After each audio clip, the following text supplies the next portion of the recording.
ಕತೆ ಶುರು ಮಾಡುವ ಮೊದಲು ಯಾರಾದರೂ ನಮ್ಮ ಚಾನಲ್ನ ಮೊದಲ ಬಾರಿ ನೋಡುತ್ತಿದ್ದಲ್ಲಿ ದಯಮಾಡಿ ಸಬ್ಸ್ಕ್ರೈಬ್ ಮಾಡಿ.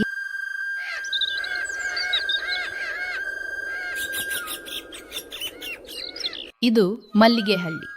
ಹೆಸರಿಗೆ ತಕ್ಕಂತೆ ಇಲ್ಲಿನ ಮನುಷ್ಯರ ಮನಸ್ಸು ಮಲ್ಲಿಗೆಯಷ್ಟೇ ಪರಿಮಳಯುಕ್ತ. ಈ ಹಳ್ಳಿಯ ಹೆಮ್ಮೆ ಅಂದರೆ ಇಲ್ಲಿನ ರೇಷ್ಮೆ. ಆ ರೇಷ್ಮೆಯ ಸಾಮ್ರಾಜ್ಯವನ್ನು ಕಟ್ಟಿ ಬೆಳೆಸಿದವರು ನಮ್ಮ ಶಾರದಮ್ಮ. ಬರೀ ವ್ಯಾಪಾರಿಯಲ್ಲ, ಈ ಹಳ್ಳಿಯ ಪಾಲಿನ ಅನ್ನದಾತರು. ಬೆಳಗಿನ ಜಾವದ ಸೂರ್ಯನ ಕಿರಣಗಳು ಮನೆಯ ಒಳಗೆ ಬೀಳುತ್ತಿವೆ. ಶಾರದಮ್ಮ ತನ್ನ ದೊಡ್ಡ ರೇಷ್ಮೆ ಕಾರ್ಖಾನೆಯ ಲೆಕ್ಕಪತ್ರಗಳನ್ನು ನೋಡುತ್ತಾ ಕನ್ನಡಕ ತೆಗೆದು ಸುಸ್ತಾಗಿ ಕುರ್ಚಿಗೆ ಒರಗುತ್ತಾಳೆ. ಆಗ ಮ್ಯಾನೇಜರ್ ರಂಗಯ್ಯ ಒಳಗೆ ಬರುತ್ತಾನೆ. ನಮಸ್ಕಾರ ಶಾರದಮ್ಮನವರೇ. ಬೆಳಗ್ಗೆಯಿಂದಲೇ ಲೆಕ್ಕದ ಪುಸ್ತಕ ಹಿಡಿದು ಕುಳಿತಂತೆ ಕಾಣುತ್ತದೆ. ನಿಮ್ಮ ಆರೋಗ್ಯದ ಕಡೆ ಸ್ವಲ್ಪ ಗಮನ ಹರಿಸಬಾರ್ದೆ? ಹೀಗೆ ರಂಗಯ್ಯನ ಕಾಳಜಿ ಹಾಗೂ ಗೌರವಿತ ಮಾತುಗಳನ್ನು ಕೇಳಿದ ಶಾರದಮ್ಮ, ಬನ್ನಿ ರಂಗಯ್ಯನವರೇ, ಕೂತ್ಕೊಳ್ಳಿ. ನನಗೇನು ವಯಸ್ಸಾಯ್ತಲ್ಲ ಅಂತ ಈ ಲೆಕ್ಕಪತ್ರಗಳು ಸುಮ್ಮನೆ ಬಿಡ್ತಾವ? ಕಳೆದ 30 ವರ್ಷಗಳಿಂದ ಹಗಲು ರಾತ್ರಿ ಅನ್ನದೇ ಈ ರೇಷ್ಮೆ ವ್ಯಾಪಾರ ಬೆಳೆಸಿದ್ದೇನೆ. ನನ್ನ ಗಂಡ ತೀರ್ಕೊಂಡಾಗ ಈ ಸಾಮ್ರಾಜ್ಯವನ್ನು ಕಾಪಾಡಿಕೊಳ್ಳುವುದು ಎಷ್ಟು ಕಷ್ಟವಾಗಿತ್ತು ಅಂತ ನಿಮಗೆ ಗೊತ್ತೇ ಇದೆ. ಹೌದಮ್ಮ, ನಿಮ್ಮ ಕಷ್ಟವನ್ನು ನಾನು ಹತ್ತಿರದಿಂದ ನೋಡಿದ್ದೇನೆ. ನೀವು ಪಟ್ಟ ಶ್ರಮಕ್ಕೆ ತಕ್ಕ ಪ್ರತಿಫಲ ಈ ಬೃಹತ್ ರೇಷ್ಮೆ ಫ್ಯಾಕ್ಟರಿ. ಆದರೆ ಈಗ ನೀವು ವಿಶ್ರಾಂತಿ ಪಡೆಯುವ ಸಮಯ ಬಂದಿದೆ. ನೀವು ಈ ಲೆಕ್ಕಪತ್ರಗಳು ಹಾಗೂ ಈ ರೇಷ್ಮೆ ಫ್ಯಾಕ್ಟರಿಯ ಚಿಂತೆಯಿಂದ ಸ್ವಲ್ಪ ದೂರ ಉಳಿದು ನಿಮ್ಮ ಆರೋಗ್ಯದ ಕಡೆ ಸ್ವಲ್ಪ ಗಮನ ಹರಿಸಬೇಕಲ್ವಾ? ಅದೇ ನನ್ನ ದೊಡ್ಡ ಚಿಂತೆ ರಂಗಯ್ಯ. ನನಗೆ ವಯಸ್ಸಾಗುತ್ತಿದೆ. ನನ್ನ ನಂತರ ಈ ಕೋಟ್ಯಾಂತರ ರೂಪಾಯಿ ಬೆಲೆ ಬಾಳುವ ಸಾಮ್ರಾಜ್ಯವನ್ನು ಯಾರು ಮುನ್ನಡೆಸುತ್ತಾರೆ? ನನ್ನ 3 ಹೆಣ್ಣು ಮಕ್ಕಳು, ಕಾವ್ಯ, ನವ್ಯ, ಭವ್ಯ, 3 ಬೆಳೆದು ದೊಡ್ಡವರಾಗಿದ್ದಾರೆ. ಆದರೆ ಈ ವ್ಯಾಪಾರದ ನೈಜ ಮೌಲ್ಯವನ್ನು ಅರ್ಥ ಮಾಡಿಕೊಳ್ಳುವವರು ಯಾರು ಎಂಬ ಗೊಂದಲ ನನ್ನಲ್ಲಿ ಕಾಡುತ್ತಿದೆ. ಇದನ್ನು ಕೇಳ್ತಿದ್ದಾಗೆ ರಂಗಯ್ಯ ತಟ್ಟನೆ ಈ ರೀತಿಯಾಗಿ ಹೇಳ್ತಾನೆ. ಅಲ್ಲಮ್ಮ, ಇದ್ರಲ್ಲಿ ಚಿಂತೆ ಮಾಡೋದೇನಿದೆ? 3 ನಿಂದೆ ರಕ್ತ ತಾನೆ, ಯಾರಿಗಾದರೂ ಜವಾಬ್ದಾರಿ ಕೊಡ್ಬೋದಲ್ವಾ? ನೀವು ಚೆನ್ನಾಗಿ ಹೇಳಿದ್ರಿ. ಇಲ್ಲ ರಂಗಯ್ಯ, ವ್ಯಾಪಾರ ಅಂದರೆ ಕೇವಲ ದುಡ್ಡು ಮಾಡೋದಲ್ಲ. ಅದರಲ್ಲಿ ಬುದ್ಧಿವಂತಿಕೆ, ತಾಳ್ಮೆ ಮತ್ತು ದೂರದೃಷ್ಟಿ ಇರಬೇಕು. ಅವರೆಲ್ಲರನ್ನೂ ಒಮ್ಮೆ ಇಲ್ಲಿಗೆ ಕರೀರಿ. ನಾನೊಂದು ಪರೀಕ್ಷೆ ಮಾಡಲಿದ್ದೇನೆ. ಈ ಪರೀಕ್ಷೆಯಲ್ಲಿ ಗೆದ್ದವಳೇ ನನ್ನ ಉತ್ತರಾಧಿಕಾರಿ.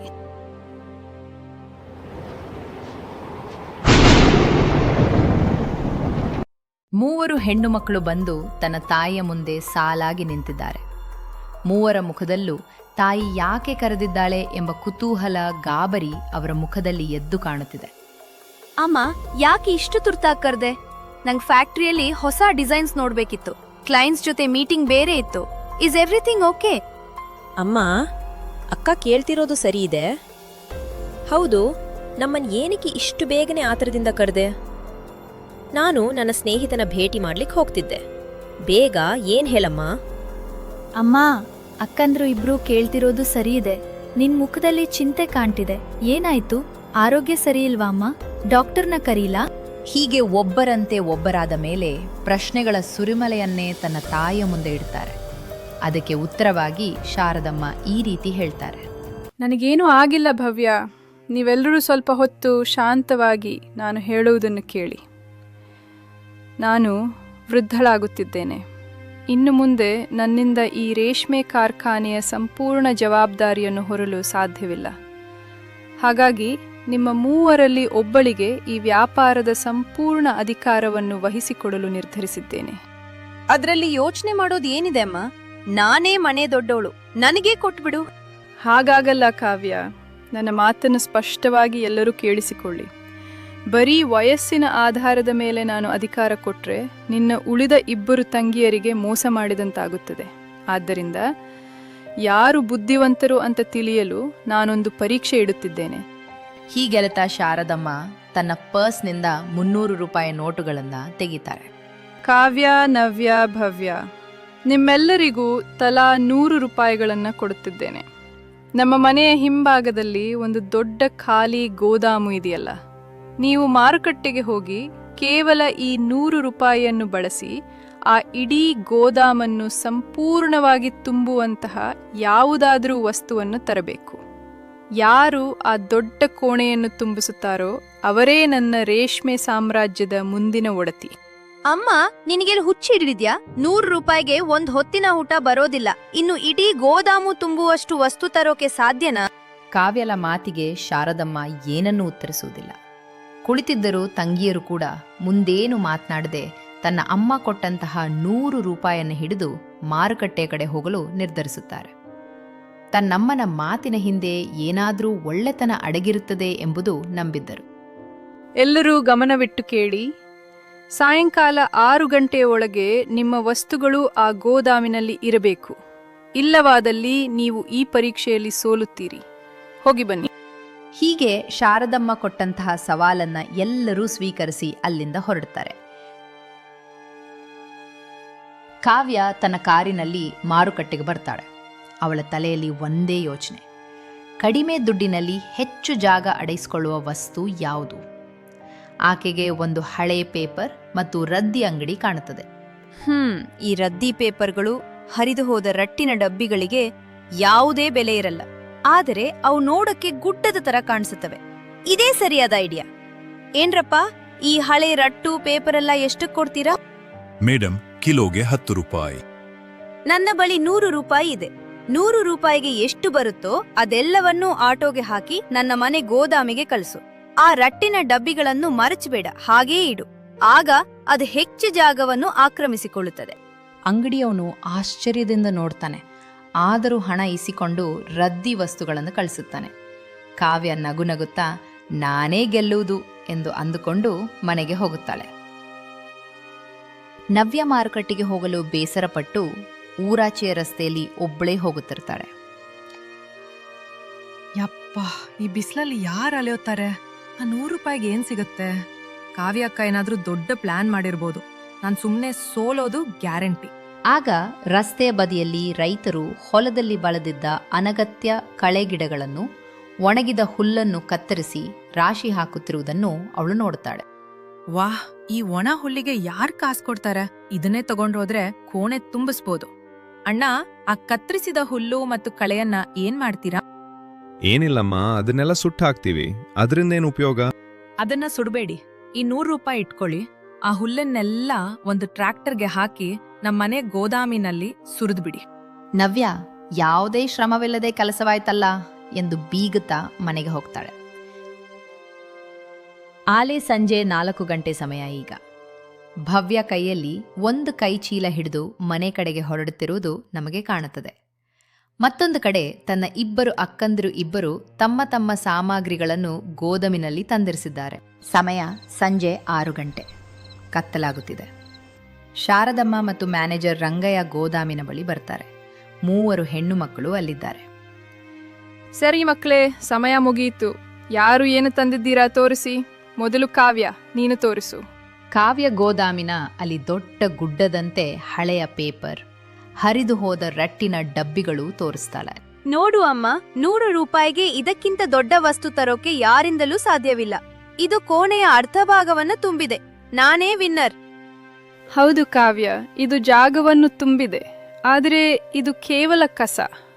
ಹಳೆಯ ರದ್ದಿ ನಮ್ಮ ಕೋಣೆಯನ್ನು ತುಂಬಿರಬಹುದು, ಆದರೆ ಅದರಿಂದ ಯಾರಿಗೂ ಯಾವ ಉಪಯೋಗವೂ ಇಲ್ಲ. ಅಮ್ಮ, ನನ್ ಕಡೆ ನೋಡು. ನಾನಂತೂ 100 ರೂಪಾಯಿಗೆ ಇಡೀ ಗೋದಾಮಿನ 3/4 ಭಾಗ ತುಂಬಿಸಿದ್ದೇನೆ. ನವ್ಯ, ನೀನು ಕಾವ್ಯಳಿಗಿಂತ ಹೆಚ್ಚು ಜಾಗವನ್ನು ಆಕ್ರಮಿಸುವ ವಸ್ತು ತಂದಿದ್ದೀಯೇನೋ ನಿಜ. ಆದರೆ ಇದು ಕೂಡ ಒಂದು ರೀತಿಯ ಕಸವೇ. ಒಣಹುಲ್ಲು ಕೋಣೆಯನ್ನು ಗಲೀಜು ಮಾಡಿದೆ ಹೊರತು ಸುಂದರವಾಗಿಸಿಲ್ಲ. ಹೇ ಭವ್ಯ, ನೀನೇನ್ ತಂದೆ? ನಿನ್ ಕೈಯಲ್ಲಿ ಬರೀ ಒಂದು ಸಣ್ಣ ಪ್ಲಾಸ್ಟಿಕ್ ಕವರ್ ಮಾತ್ರ ಇದೆಯಲ್ಲ. ನಿಂಗೆ 100 ರೂಪಾಯಿಗೆ ಏನೂ ಸಿಗ್ಲಿಲ್ವಾ?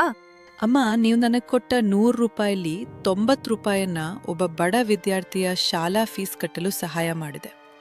ಉಳಿದ 10 ರೂಪಾಯಲ್ಲಿ ನಾನು ಈ ವಸ್ತುಗಳನ್ನು ತಂದಿದ್ದೇನೆ. ಭವ್ಯ ಗೋದಾಮಿನ ಮಧ್ಯಭಾಗಕ್ಕೆ ಹೋಗುತ್ತಾಳೆ.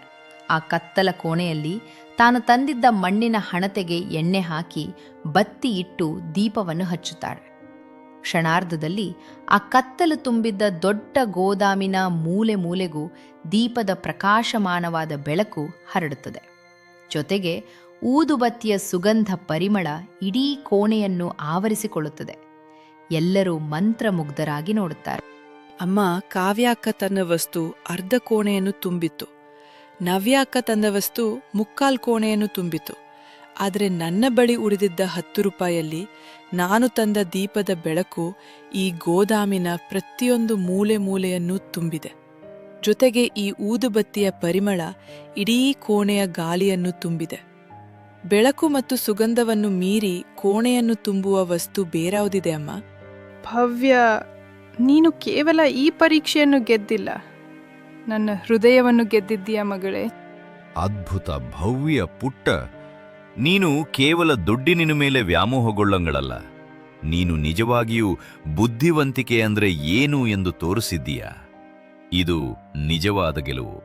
ಶಾರದಮ್ಮ ಕಾವ್ಯ ಮತ್ತು ನವ್ಯಲ ಕರೆ ತಿರುಗಿ, ಕೇಳಿಸಿಕೊಳ್ಳಿ ಮಕ್ಕಳೇ, ವ್ಯಾಪಾರ ಅಂದರೆ ಕೇವಲ ದುಡ್ಡು ಹಾಕಿ ಗೋಡೌನ್ಗಳಲ್ಲಿ ಕಸದಂತೆ ಸರಕುಗಳನ್ನು ತುಂಬಿಡುವುದಲ್ಲ, ಅಥವಾ ಯಾವುದೇ ಶ್ರಮವಿಲ್ಲದೆ ಬೇರೆಯವರ ಕೆಲಸವನ್ನು ಬಳಸಿಕೊಂಡು ಅಡ್ಡದಾರಿ ಹಿಡಿಯುವುದೂ ಅಲ್ಲ. ನಿಜವಾದ ವ್ಯಾಪಾರ ಎಂದರೆ ನಮ್ಮ ವ್ಯವಹಾರದಿಂದ ನೂರಾರು ಜನರ ಮನೆಗಳಲ್ಲಿ ಬೆಳಕು ಮೂಡಬೇಕು. ನಮ್ಮ ಪ್ರಾಮಾಣಿಕತೆಯಿಂದ ಸಮಾಜದಲ್ಲಿ ಒಳ್ಳೆಯ ಪರಿಮಳ ಪಸರಿಸಬೇಕು. ಭವ್ಯ ಆ ಬಡ ಹುಡುಗನಿಗೆ ಸಹಾಯ ಮಾಡುವ ಮೂಲಕ ಕರುಣೆಯನ್ನು ತೋರಿದಳು. ಕೇವಲ 10 ರೂಪಾಯಿಯಲ್ಲಿ ಇಡೀ ಕೋಣೆಗೆ ಬೆಳಕು ಕೊಡುವ ಮೂಲಕ ಬುದ್ಧಿವಂತಿಕೆಯನ್ನು ಮೆರೆದಳು. ಒಬ್ಬ ಉತ್ತಮ ನಾಯಕಿಗೆ ಬೇಕಾದ ಗುಣಗಳು ಇವೆರಡೆ. ಕಾವ್ಯ ಮತ್ತು ನವ್ಯ ತಲೆ ತಗ್ಗಿಸ್ತಾರೆ. ಅವರಿಗೆ ತಮ್ಮ ತಪ್ಪಿನ ಅರಿವಾಗುತ್ತದೆ. ಇಂದಿನಿಂದ ಈ ರೇಷ್ಮೆ ಸಾಮ್ರಾಜ್ಯದ ಸಂಪೂರ್ಣ ಒಡತಿ ನೀನೇ ಭವ್ಯ.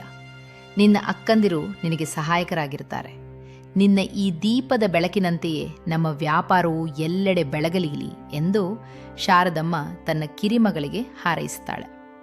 ಈ ಕಥೆ ಇಲ್ಲಿಗೆ ಮುಗಿಯುತ್ತದೆ. ಈ ಕಥೆ ನಿಮಗೆ ಇಷ್ಟವಾಗಿದ್ದಲ್ಲಿ ನಮ್ಮ ಚಾನಲನ್ನು ಸಬ್ಸ್ಕ್ರೈಬ್ ಮಾಡಿ ಹಾಗೂ ವಿಡಿಯೋ ಹೇಗಿತ್ತು ಎಂದು ಕಾಮೆಂಟ್ ಮಾಡಿ. ವಿಡಿಯೋ ನೋಡಿದ್ದಕ್ಕಾಗಿ ಧನ್ಯವಾದಗಳು.